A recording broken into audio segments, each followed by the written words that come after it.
الزنا.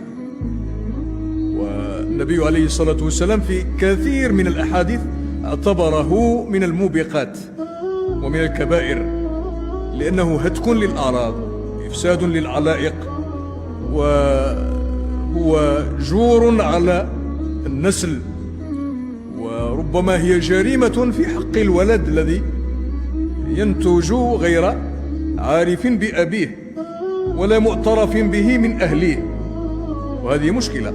كما كان زياد بن أبيه، يقولون إنه كان زياد بن أبي سفيان، ولكنه للأسف لم يعترف به أبو سفيان، فقيل إنه زياد بن أبيه. ورغم فصاحته وبلاغته وإمارته إلا أنها بقيت سبة في عرضه وأصله وفصله.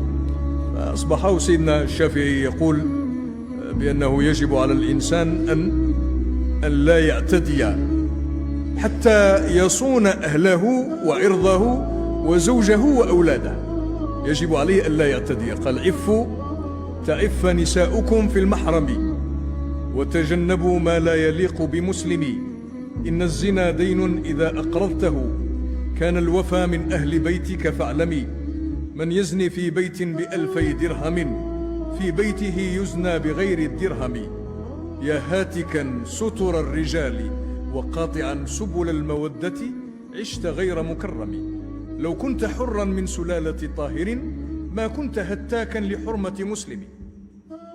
فالشرع إذن ينهى عن أن يرتكب الإنسان فاحشة، ولا وجود لعلاقة بين ذكر وأنثى إلا في ما يرضي الله.